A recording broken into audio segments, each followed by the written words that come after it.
আসসালামু আলাইকুম everyone, welcome back to my channel. আজ আমি সুজি দিয়ে 5টি ভিন্ন ধরনের নাস্তা রেসিপি করে দেখাবো, আর প্রত্যেকটা রেসিপি হবে অসাধারণ। আশা করছি রেসিপিগুলো আপনাদের কাছে অনেক হেল্পফুল হবে। তাহলে চলুন কথা না বাড়িয়ে সুজির এই রেসিপিগুলো দেখে আসি। আর ভিডিও ভালো লাগলে লাইক দিতে ভুলবেন না। আজ আমি সুজি দিয়ে অনেক সহজভাবে লাড্ডু তৈরি করে দেখাবো, আর এই লাড্ডুগুলো একদম হবে পারফেক্ট। হাতে যদি 10 মিনিট সময় থাকে তাহলে খুব সহজভাবে এই লাড্ডুগুলো তৈরি করে নিতে পারবেন। তাহলে চলুন কথা না বাড়িয়ে চলে যাচ্ছি মূল রেসিপিতে। লাড্ডুগুলো তৈরির জন্য প্রথমে আমি এখানে নিয়ে নিচ্ছি 1/3 কাপ ঘি। এখানে অর্ধেক পরিমাণ ঘি আর অর্ধেক তেল নিলেও চলবে। এখানে আমি নিয়ে নিচ্ছি 1 কাপ সুজি। এখন এই ঘিয়ের মধ্যে সুজিগুলো খুব ভালোভাবে আমি ভেজে নিব, মিডিয়াম আঁচে রেখে, আর একটু সময় ধরে ভেজে নিতে হবে। অবশ্যই খেয়াল রাখতে হবে সুজিগুলো যেন তলায় বা সাইডে লেগে না যায় বা পুড়ে না যায়। পুড়ে গেলে কিন্তু এর স্মেলটা ভালো আসবে না, খেতেও ভালো লাগবে না। এটা আমি 3 থেকে 4 মিনিট সময় ধরে ভেজে নিয়েছি। আপনারা চাইলে আরেকটু সময় নিয়ে ভেজে নিতে পারেন। সুজিগুলো ভাজা হয়ে গেলে এর মধ্যে দিয়ে দিচ্ছি 2 কাপ ফুটন্ত পানি। এখানে 1 কাপ সুজির জন্য 2 কাপ পরিমাণ পানি লাগছে। পানিটা দেওয়ার সাথে সাথে খুব ভালোভাবে নেড়েচেড়ে মিক্স করে নিতে হবে। আর এখানে ফুটন্ত গরম পানি দেওয়ার ফলে সুজিগুলো কিন্তু দলা পেকে যাবে না। আর যদি ঠান্ডা পানি দেন তাহলে কিন্তু দলা দলা হয়ে যেতে পারে। আর পানি দেওয়ার পরে কিন্তু সুজিগুলো খুব তাড়াতাড়ি টেনে আসবে, এখানে বেশি সময় লাগে না। আমি কিন্তু ভিডিও স্কিপ করিনি, দেখুন কত তাড়াতাড়ি পানিগুলো টেনে নিয়েছে আর সুজিগুলো খুব সুন্দর মতো সেদ্ধ হয়ে গেছে একদম পারফেক্টভাবে। এখন এর মধ্যে আমি দিয়ে দিচ্ছি 1/2 কাপ চিনি। আপনারা চিনির পরিমাণটা আর একটু বাড়িয়ে দিতে পারেন। আমি মিষ্টিটা কম রেখেছিলাম, এই জন্য এখানে 1/2 কাপ চিনি দিয়েছি। চিনিগুলো এর সাথে খুব ভালোভাবে মিশিয়ে নিব। চিনি দেওয়ার পরে কিন্তু একটু পানি পানি হবে। এর মধ্যে আমি আরও সামান্য লবণ অ্যাড করে দিচ্ছি, এটা অপশনাল, তবে মিষ্টির মধ্যে একটু লবণ দিলে খেতে ভালো লাগে। এখন আমি এর মধ্যে দিচ্ছি 1 চামচ ফ্রুট কালার। এখানে আমি অরেঞ্জ ফ্রুট কালারটা দিয়েছি, আপনারা চাইলে যে কোনো কালার দিতে পারেন, আর কালার না দিলেও চলবে। এখন এগুলো খুব ভালোভাবে মিক্স করে নিব। কালারগুলো খুব ভালোভাবে সুজির সাথে মিশে গেছে। এখন আমি এখানে দিয়ে দিচ্ছি কিছু ড্রাই ফ্রুট। আমি কাঠবাদাম আর কাজু বাদাম কুচি করে রেখেছিলাম, এগুলো এখানে দিয়ে দিচ্ছি। এগুলো এর সাথে ভালোভাবে মিশিয়ে নিব। আমি এগুলো কুচি কুচি করে দিয়েছি, এজন্য আমি ভেজে নিইনি। আপনারা চাইলে একটু ঘিয়ের মধ্যে ভেজে নিতে পারেন। এখানে ড্রাই ফ্রুটসগুলো দিয়ে দেওয়ার পরে আমি সামান্য পরিমাণ নারকেল কোড়া দিয়ে দিচ্ছি। সবগুলো এখন খুব ভালোভাবে মিশিয়ে নিচ্ছি। আর এখানে আমি শেষ পর্যায়ে এগুলো অ্যাড করেছি, কারণ লাড্ডুটা যখন খাবো তখন এগুলো মুখে বাজবে, খেতে খুব ভালো লাগবে। এখানে আমি 2 মিনিট এটাকে একটু রেস্টে রেখে দিচ্ছি লো হিটে। এখন লাড্ডুর জন্য পারফেক্ট ডো তৈরি হয়ে গেছে। এগুলোকে এখন আমি একটি প্লেটে নামিয়ে নিচ্ছি। নামিয়ে নেওয়ার পরে কিছুক্ষণ ঠান্ডা করে নিব। একেবারে ঠান্ডা করা যাবে না, বা একেবারে গরম অবস্থায়ও ধরা যাবে না। হাতে যখন সহ্য হবে তখন এই লাড্ডুগুলো আমি তৈরি করে নিব। হাতে একটু ঘি মেখে নিয়েছি। আর এখানে আমি মাঝারি সাইজের লাড্ডু তৈরি করব, এই জন্য কিছু পরিমাণ সুজি নিয়ে হাতের সাহায্যে চেপে চেপে লাড্ডু তৈরি করে নিব। দেখুন, আর এটাকে গোল করার জন্য 2 হাতের সাহায্যে এভাবে ঘুরিয়ে ঘুরিয়ে একটু গোল করে নিচ্ছি। এভাবেই তৈরি হয়ে গেল কত সুন্দর গোলাকার একটু লাড্ডু। এভাবে আমি সবগুলো লাড্ডু তৈরি করে নিচ্ছি। আর আমার ভিডিও যদি ভালো লেগে থাকে তাহলে আমার চ্যানেলটি সাবস্ক্রাইব করে দিয়ে পাশে থাকা বেল আইকনটিতে ক্লিক করে রাখবেন আমার নিত্য নতুন ভিডিও সবার আগে পাওয়ার জন্য। আমি সবসময় আপনাদের সহজ ভিডিও দেখানোর চেষ্টা করি। আর দেখুন, এখান থেকে একটি লাড্ডু আমি আপনাদেরকে ভেঙে দেখাচ্ছি ভিতরটা কতটা পারফেক্ট হয়েছে। ঠিক এরকমই পারফেক্টভাবে লাড্ডুগুলো যে কেউ বাসায় তৈরি করে নিতে পারবে। আর আপনারা অবশ্যই তৈরি করে জানাবেন কেমন হয়েছে। এই লাড্ডুগুলো যে কেউ খুব সহজেই বানিয়ে নিতে পারবে। আর সুজি দিয়ে যে এত সহজে লাড্ডু তৈরি করা যায় আপনারা বাসায় না তৈরি করলে বুঝতেই পারবেন না। তাহলে চলুন কথা না বাড়িয়ে চলে যাচ্ছি মূল রেসিপিতে। সুজির এই লাড্ডুগুলো তৈরি করার জন্য আমি একটি ফ্রাই প্যানে প্রথমেই নিয়ে নিচ্ছি 2 টেবিল চামচ ঘি। ঘিগুলো আগে থেকে মেল্ট হওয়া ছিল, এজন্য ঘি দেওয়ার পরে একটু গরম হয়ে আসলে আমি এখানে সুজি দিয়ে দেব। এখানে আমি দিয়ে দিচ্ছি 1.5 কাপ সুজি। সুজিগুলো দিয়ে দেওয়ার পরে ঘিয়ের সাথে খুব ভালোভাবে মিশিয়ে নিব। আর চুলার জাল মাঝারি রেখে এগুলো ভেজে নেব।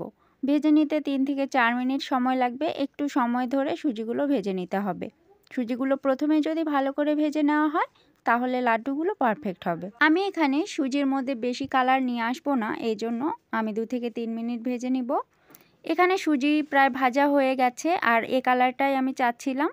আমি আবারও বলে দিচ্ছি, চুলার আঁচ বাড়িয়ে দিবেন না, তাহলে কিন্তু সুজি পুড়ে যাবে খুব তাড়াতাড়ি আর কালারটা নষ্ট হয়ে যাবে। এখানে ফাইনালি সুজিগুলো ভাজা হয়ে গেছে। এখন আমি এখানে চিনি অ্যাড করে দিব। এখানে আমি দিয়ে দিচ্ছি 1/2 কাপ চিনি। আমি এখানে যে পরিমাণগুলো দিয়েছি এই পরিমাণগুলো একদম ঠিকঠাক ছিল মিষ্টির, খুব কমও না খুব বেশিও না। তবে আপনারা চাইলে চিনির পরিমাপটা বাড়িয়ে বা কমিয়ে দিতে পারেন। এমনকি আপনারা যদি লাড্ডু আরও বেশি তৈরি করতে চান তাহলে পরিমাপগুলো আর একটু বাড়িয়ে দিলেই হবে। এখানে চিনিগুলো সুজির সাথে খুব ভালোভাবে মিশিয়ে নিব। মিশিয়ে নেওয়া হয়ে গেলে এখানে আমি দুধ অ্যাড করে দিব। এখানে আমি 1/2 কাপ দুধ নিয়েছি আর দুধটা আগে থেকে জাল করে রেখেছিলাম। তবে সবগুলো একবারে দিয়ে দিব না, অল্প অল্প করে এখানে সুজির সাথে দুধটা মিশিয়ে দিব। এ পর্যন্ত আমার ভিডিও ভালো লেগে থাকলে একটি করে লাইক দিয়ে দিবেন। লাইক দিলে ভিডিও করার উৎসাহ আরও বেড়ে যায়। সুজির এই মিশ্রণটিতে দুধ দেওয়ার পরে চিনিগুলো গলে যাবে আর সুজিটা নরম হয়ে আসবে। আর এ পর্যায়ে অনবরত নেড়ে চেড়ে যেতে হবে, তা না হলে নিচে লেগে যেতে পারে। এভাবে নাড়তে নাড়তেই সুজিটা দলা পেকে আসবে আর একটা ডোয়ের মতো পরিণত হবে, তখন বুঝবেন যে হয়ে গেছে। আর এ পর্যায়ে চুলার জাল কিন্তু লোতে রাখতে হবে। লোতে রেখে কিছু সময় ধরে এই দুধটা মিশিয়ে নিতে হবে। এরপর মিশানো হয়ে গেলে এখানে আমি কিছু ড্রাই ফ্রুটস অ্যাড করে দিব। আপনারা আপনাদের পছন্দ মতো দিতে পারেন। এখানে আমি 1 চা চামচ করে কাজু বাদাম, কাঠবাদাম আর চীনা বাদাম দিয়ে দিচ্ছি। এগুলো দিয়ে দেওয়ার পরে ভালোভাবে এটার সাথে মিশিয়ে নিব। 1 মিনিটের মতো এগুলো মিশিয়ে নিব। মিশিয়ে নেওয়া হয়ে গেলে চুলা থেকে এগুলো নামিয়ে নিব। এগুলো হয়ে গেছে, আমি এখন একটি প্লেটে নামিয়ে নিচ্ছি। আর এটা নামিয়ে নেওয়ার পরে 1 থেকে 2 মিনিট ঠান্ডা করে নিব। বেশি ঠান্ডা করে নেওয়া যাবে না, হাতে সহ্য হয় এ পরিমাণ ঠান্ডা করে নিব। হাত দিয়ে যখন ধরা যাবে তখন এগুলোকে আমি লাড্ডু তৈরি করে নিব। হাতের সাহায্যে এভাবে চেপে চেপে গোল গোল শেপ দিয়ে আমি লাড্ডু তৈরি করে নিচ্ছি। আপনারা চাইলে বড় কিংবা ছোট তৈরি করে নিতে পারেন। আমি এভাবে মাঝারি সাইজের লাড্ডুগুলো তৈরি করে নিব। দেখুন কত ইজিভাবে লাড্ডুগুলো তৈরি করে নেওয়া যায়। কত সুন্দর গোল হয়েছে, দেখতে কতটা সুন্দর লাগছে। দেখতে যতটা সুন্দর, খেতেও কিন্তু ততটাই মজা। বাসায় অবশ্যই একবার তৈরি করে দেখবেন সুজির এই লাড্ডু, বাচ্চারা বেশ পছন্দ করে। আমি আরেকটা আপনাদের তৈরি করে দেখাচ্ছি। ঠিক একইভাবে আমি সবগুলো লাড্ডু তৈরি করে নিব। দেখলেন তো কত সহজেই খুব কম উপকরণে বাড়িতেই তৈরি করে নেওয়া যায় এরকম লাড্ডু।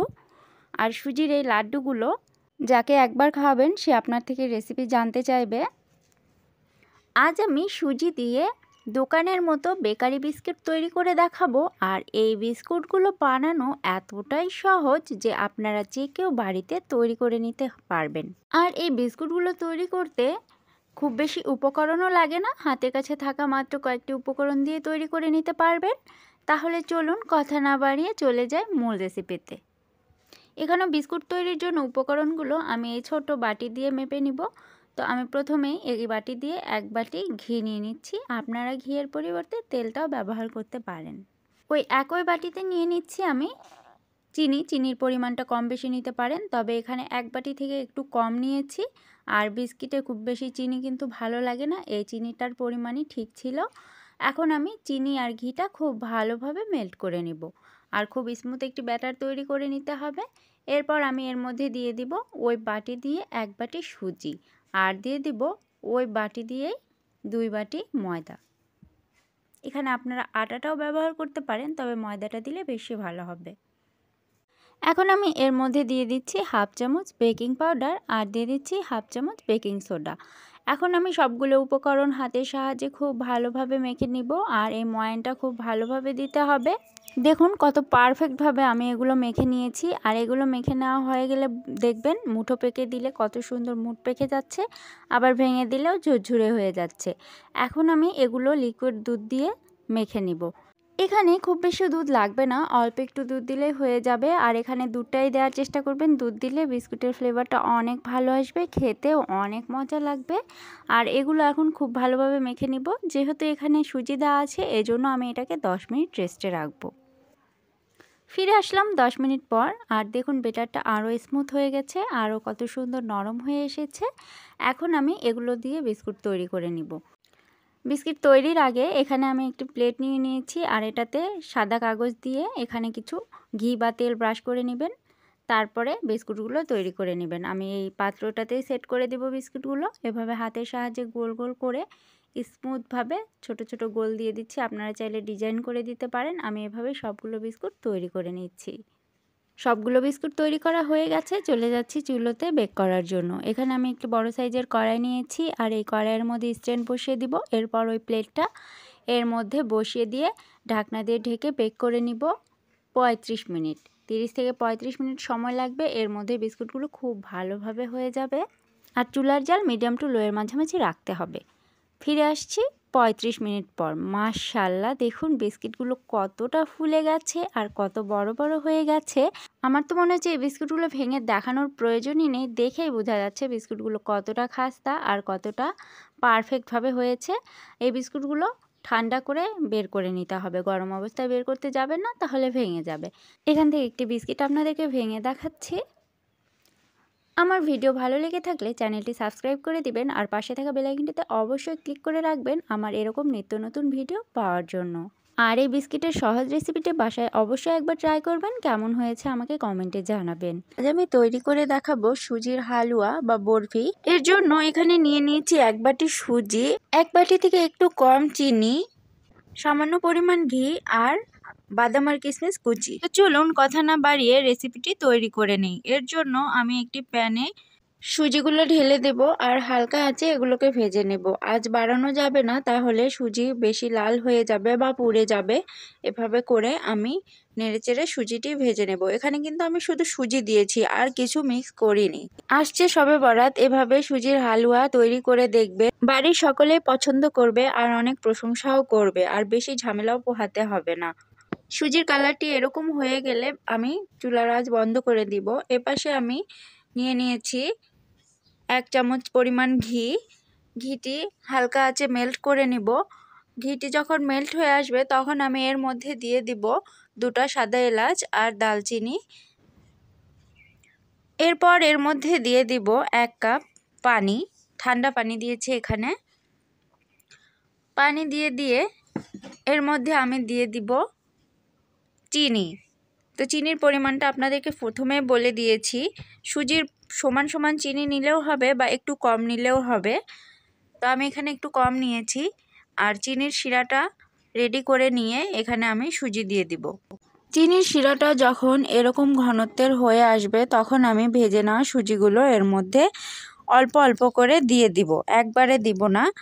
এক হাতে সুজি দিব আর এক হাতে এগুলোকে নেড়ে নেড়ে দিব। এভাবে কিছুক্ষণ নেড়ে চেড়ে সুজিগুলো দিয়ে দিব। এই কাজটা খুব সাবধানে করতে হবে। খুব বেশি শুকিয়ে আসলে কিন্তু এটা আবার ঝুরঝুরে হয়ে যাবে, আর নাড়া থামানো যাবে না, অনবরত নেড়েই যেতে হবে। এগুলো হয়ে এসেছে, এখন নামিয়ে নিব। দেখে বুঝতে পারছেন, যখন এগুলো পেনের গা ছেড়ে দিবে তখন বুঝে নিতে হবে যে এগুলো হয়ে এসেছে। আর সুজিগুলো ভালোভাবে সেদ্ধ হয়ে গেছে। এখন আমি এগুলোকে নামিয়ে যে পাত্রে সেট করব, সে পাত্র আগে থেকেই আমি ঘি ব্রাশ করে রেডি করে রেখেছি। আর এই কাজটা আগেই করে নিতে হবে, তা না হলে সুজি নামানোর পরে তাড়াহুড়া হয়ে যায়। আর এখন এগুলোকে আমি একটি স্প্যাচুলারের সাহায্যে এগুলো চেপে চেপে এর মধ্যে সমান করে সেট করে দিচ্ছি। এখন এর উপরে আমি কেটে রাখা কিশমিশ আর বাদামের কুচিগুলো ছিটিয়ে দিব। দিয়ে দেওয়ার পরে স্প্যাচুলারের সাহায্যে এগুলোকে একটু বসিয়ে দিব। এ পর্যন্ত ভিডিও ভালো লেগে থাকলে একটি লাইক দিয়ে দিবেন। এখন আমি সুজিগুলোকে কেটে নিচ্ছি। আপনারা নিজের পছন্দ মতো শেপ দিয়ে দিবেন। তো আমি এভাবে এগুলোকে কেটে নিচ্ছি। আর ভিডিও ভালো লেগে থাকলে সাবস্ক্রাইব করে পাশেই থাকবেন পরবর্তী নতুন কোনো ভিডিও সবার আগে পাওয়ার জন্য। আর যারা সাবস্ক্রাইব করে রেখেছেন তাদেরকে অসংখ্য ধন্যবাদ। দেখলেন তো কত সহজে তৈরি হয়ে গেল সুজির এই হালুয়াটি। এগুলো যখন একটু ঠান্ডা হয়ে আসবে তখন এগুলো তুলে নেওয়া যাবে। এই যে দেখুন কত ইজিভাবে এটা উঠে আসলো। মাশাআল্লাহ, অনেক সুন্দর হয়েছে হালুয়াগুলো। যে কেউ বানিয়ে নিতে পারে, আর একবারে ফেল হওয়ার কোনো চান্সই নেই। খুবই সহজ রেসিপি। আর মাত্র হাফ কাপ সুজি, একটা ডিম দিয়ে যে এত মজার কেক হয় আপনারা না তৈরি করলে বুঝতেই পারবেন না। স্কিপ না করে পুরো ভিডিও দেখে যাবেন, তাহলে আপনাদের কেকও আর কখনো নষ্ট হবে না। তো চলুন চলে যাচ্ছি মূল রেসিপিতে। কেক তৈরির জন্য আমি এখানে একটি ডিম নিয়ে নিচ্ছি হাফ কাপ চিনি, 1/3 কাপ দিয়ে দিব সয়াবিন তেল, আর 1/3 কাপ দিয়ে দিব এখানে পানি। আপনারা পানির বদলে তরল দুধটাও এখানে দিতে পারেন। এখন এই সবগুলো উপকরণ আমি ব্লেন্ডার জারে ব্লেন্ড করে নিচ্ছি। ব্লেন্ড করার পর দেখুন চিনি ডিমের সাথে কত সুন্দরভাবে মিশে গিয়েছে। এখন এর মধ্যে আমি দিয়ে দিচ্ছি হাফ কাপ সুজি আর দিয়ে দিচ্ছি 1/3 কাপ ময়দা। এখন এগুলোকে ভালোভাবে একটি স্প্যাচুলার সাহায্যে মিশিয়ে নিব। সুজিটা যেহেতু দানাদার এজন্য কিছু সময় দিতে হবে, আর সুজিটা ফুলে আর একটু ভারী হবে, এজন্য আমি এটাকে 10 মিনিট রেস্টে রাখবো। আর এখানে 1 চামচ বেকিং পাউডার দিয়ে ভালোভাবে মিশিয়ে আমি 10 মিনিট রাখছি। দেখুন 10 মিনিট পর সুজিটি ভালোভাবে ফুলে গেছে আর লিকুইডটাও ভারী হয়ে গেছে। এখন আর দেরি করব না, সরাসরি মোল্ডে এটাকে ঢেলে দিব। মোল্ড আমি আগে থেকেই রেডি করে রেখেছিলাম। এখানে তেল ব্রাশ করে কাগজ কেটে বসিয়ে দিয়েছি। এরপর লিকুইডটা এখানে উপর থেকে ঢেলে দিতে হবে। ঢেলে দেওয়ার পর 2-3 বার ট্যাপ করে দিচ্ছি। একটি কড়াই 6 মিনিটের জন্য ফ্রিহিট করে তারপরে আমি স্ট্যান্ড বসিয়ে এর মধ্যে মোল্ডটাকে বসিয়ে দিচ্ছি। ঢাকনা দিয়ে ঢেকে রেখে দিব। 40 মিনিট পর ফিরে আসছি। দেখুন মাশাআল্লাহ 40 মিনিট পর কেকটা কত সুন্দর হয়েছে, কালারটাও দেখতে অসাধারণ হয়েছে। এখানে কিন্তু আমি 30 মিনিট পর কেকটাকে চেক করেছিলাম, কালার আসেনি। আরও 10 মিনিট রেখেছি, খুব সুন্দর একটি কালার চলে এসেছে। আপনাদের কিন্তু এর কম বা বেশি সময় লাগতে পারে, তবে 35 থেকে 40 মিনিট রাখলেই কেকটা পারফেক্টভাবে হয়ে যাবে। তো কেকটাকে এখন কেটে দেখাচ্ছি কতটা পারফেক্ট হয়েছে। দানাদার একটি কেক। কেক তৈরি করতে গেলে অনেকেরই কিন্তু কেক নষ্ট হয়ে যায়, চুপসে যায়, ফুলে না, ভালো হয় না। আগে কিন্তু আমারও নষ্ট হয়েছে, আমি জানি কতটা মন খারাপ হয়ে যায়। পুরো ভিডিও যদি দেখে স্টেপ বাই স্টেপ ফলো করে কেকটি তৈরি করেন তাহলে কেক নষ্ট হবে না ইনশাল্লাহ, খুব ভালো হবে। দেখুন কেকটা কতটা পারফেক্ট হয়েছে আর মুখে দিলে মিলিয়ে যাচ্ছে। অসাধারণ দানাদার একটি কেক। ভেঙে দেখাচ্ছি, দেখুন এখানে বলার কিছু নেই, দেখেই বোঝা যাচ্ছে কতটা পারফেক্ট হয়েছে। চ্যানেলটি সাবস্ক্রাইব করে দেওয়ার অনুরোধ রইল। সবাই ভালো থাকবেন, সুস্থ থাকবেন। আল্লাহ হাফেজ।